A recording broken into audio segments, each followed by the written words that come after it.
One TV రహస్యం కార్యక్రమానికి స్వాగతం. నేను మీ స్వీటీ.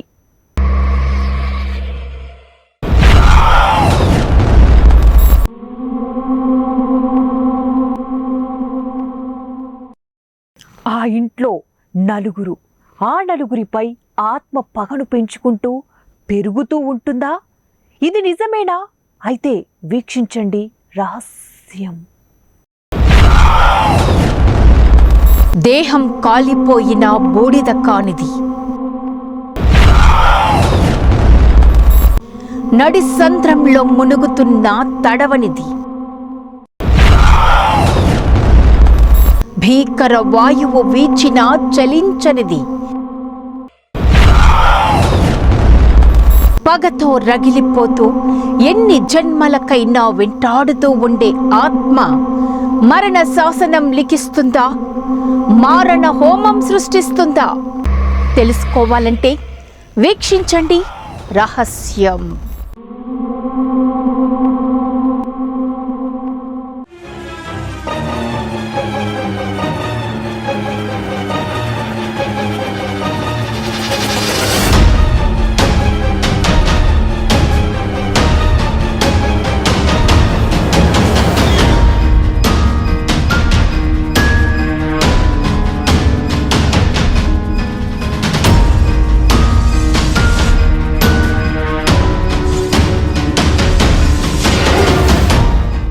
అడగడగా ఒక అందమైన భవంతి, కని విని ఎరుగని రీతిలో నిర్మించిన ఆ భవంతిలో ఇప్పుడు కల్లోలం జరుగుతోంది. ఊహకందని రీతిలో ఆ ఇంటిని అనేకమైన అదృశ్య రూపాలు చుట్టుముట్టేశాయి. ఉన్నట్టుండి ఆ ఇంటి తలుపులు భల్లున తెరుచుకుంటాయి. పైకప్పు దబేలుమని కింద పడుతుంది. చుట్టుపక్కల వారు ఆ ఇంటి ముందు వెడుతూనే వాళ్ళ పేరు పిలుస్తాయి. టక్కున దీపాలు వెలుగుతాయి, ఆరిపోతాయి. చీకటి పడితే చాలు విపరీతమైన కేకలు, ఆర్తనాదాలు, నవ్వులు, ఏడుపులు వినిపిస్తూ ఉంటాయి. ఇంతకు ఎక్కడ ఈ విచిత్ర పరిస్థితి అంటే గోవాలోని ది మెల్లో house, the ghost ridden house. ఇదొక ఆత్మల నిలయం. కల్పన ఏమిటి, వాస్తవం ఏమిటి?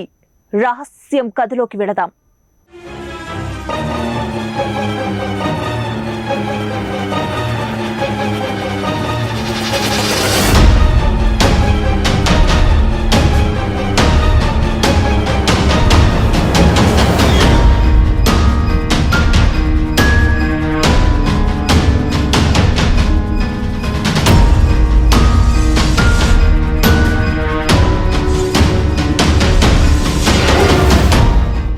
పెద్దలు పంచిన ఆస్తుల కోసం నేటికి అన్నదమ్ములు పోట్లాడుకోవడం చూస్తూ ఉన్నాం. ఒకరికొకరు చంపుకోవడాలను చూస్తూ ఉన్నాం. ఇలాంటి కథే ది మెల్లో హౌస్ నందు జరిగింది. ఇది గోవాలోని శాంతమోల్ రయ్యాలో ఉంది. గోవాలో అత్యంత హంటెడ్ ప్లేస్గా గుర్తింపబడింది. మెల్లో హౌస్ పూర్వీకులు కట్టించిన విల్లా లాంటిది. శతాబ్దాల కాలం నాటి ఇల్లు కాబట్టి ఎంతో మంది కుటుంబ సభ్యులు కలిసి ఉండేవారు. ఎన్నో తరాలు ఇందులో జీవించారు.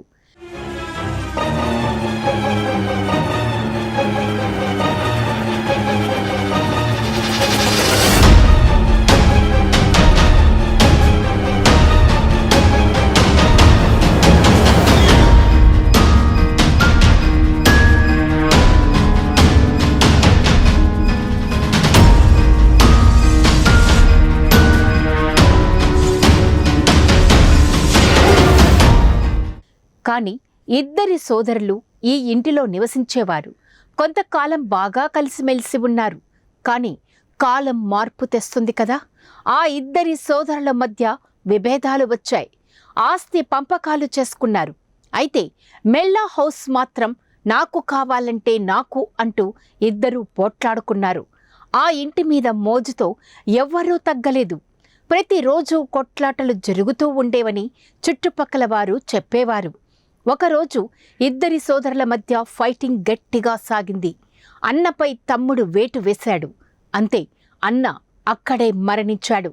కొంతకాలం తర్వాత తమ్ముడు పిచ్చి పట్టినట్లు ప్రవర్తించినాడని, తన పక్కన ఎవ్వరూ లేకపోయినా మాట్లాడుతూ ఉండేవాడని, కొన్ని రోజుల తర్వాత ఉరి వేసుకొని చనిపోయాడని అక్కడి వారు చెప్పారు.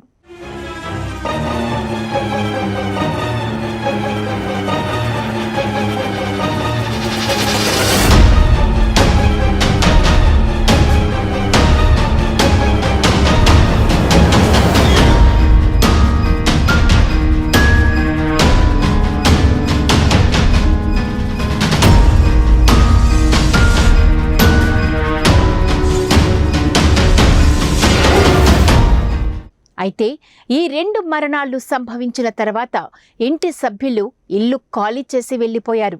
కానీ పోర్చుగీస్ టచ్తో నిర్మించబడిన ఈ ఇల్లు నాస్టాల్జిక్ డిజైన్లతో పెద్ద సంఖ్యలో విస్తృత కిటికీలను కలిగి ఉంది. ఈ ఇల్లు లోహంతో చేసిన స్పైరల్ మెట్లతో అరుదైన ప్రత్యేక ఉపకరణాలను కలిగి ఉంది. లోహంతో చేసిన స్పైరల్ మెట్ల వంటి విభిన్న కళాఖండాలు ఉన్నాయి. ఇంటి పైకప్పు అరుదుగా లభ్యమయ్యే చెక్కలతో తయారు చేయబడింది. ఈ ఇంటిలో ప్రతి అంగుళం ఓ ప్రత్యేకతను చాటుకుంది. ఎన్ని భూకంపాలు వచ్చినా చెక్కు చెదరని ఆ ఇల్లు ఈ 2 మరణాల తర్వాత ఒక్కో గది ఒక్కో విచిత్రమైన శబ్దాలతో, మరణించిన అవశేషాలతో, వింత వింత శబ్దాలతో అక్కడ చుట్టూ ఉన్న వారిని భయకంపితులను చేస్తుంది. ఉన్నట్టుండి గదుల పైకప్పు దబేళ్ల కింద పడుతుంది. చీకటి పడిన వేళ లైట్లు అవంతట అవే వెలుగుతూ ఉంటాయి. అచ్చు మనం సినిమాల్లో చూసినట్లుగానే అనిపిస్తూ ఉంటుంది. ఆ ఇంటిని కొనడానికి ఎవరైనా ముందుకు వస్తే వారికి ప్రమాద సంకేతాలను అందిస్తుంది. రక్తం గడ్డ కట్టడం కూడా గమనించారు ఇరుగు పొరుగువారు. అప్పటి నుండి ఆ ఇంటి వైపు ఎవ్వరూ వెళ్లే సాహసం చేయడం లేదు. అందులో ఆత్మలు ఉన్నాయన్న వాస్తవాన్ని ధృవీకరించారు చుట్టుపక్కల వాళ్ళు. అందుకే అటువైపు ఎవ్వరూ వెళ్ళడానికి సాహసించరు. మొత్తానికి ఇదొక హంటెడ్ హౌస్గా అక్కడి ప్రజలు, పోలీసులు గుర్తించారు.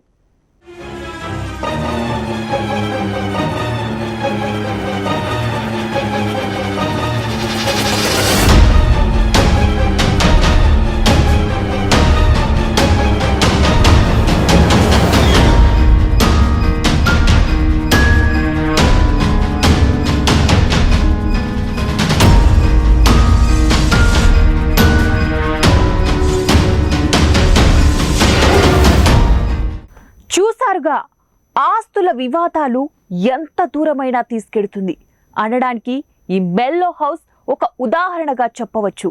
అయినా పెద్దలు ఇచ్చిన ఆస్తులు ప్రేమగా పంచుకోవాలి, కానీ అసమానతల మధ్య పంచుకుంటే ఇలాంటి పరిస్థితులే ఎదురవుతాయని అన్న విషయాన్ని ఓ మెసేజ్గా గమనించవచ్చు. కాబట్టి ప్రశాంతమైన, నిష్కలమైన మనసు మనదైతే మన మరణం తర్వాత మన ఆత్మ ఎటువంటి క్షోభకు గురి కాదన్నది వాస్తవం. పగ ప్రతీకారాలతో చావు వస్తే మరణించిన తర్వాత కూడా బాధలను అనుభవించాల్సి వస్తుందన్నది సందేశం. సో ది మెల్లో హౌస్ కథ విన్నారుగా. మరి మీరేమనుకుంటున్నారు? ఆత్మలు, దెయ్యాలు ఉన్నట్టేనా లేదా అన్నది మీ కామెంట్స్తో షేర్ చేయండి, లైక్ చేయండి. ఇది ఇవాల్టి 1TV రహస్యం. మరొక ఇంట్రెస్టింగ్ స్టోరీతో మళ్ళీ కలుద్దాం. Until then keep watching 1TV news.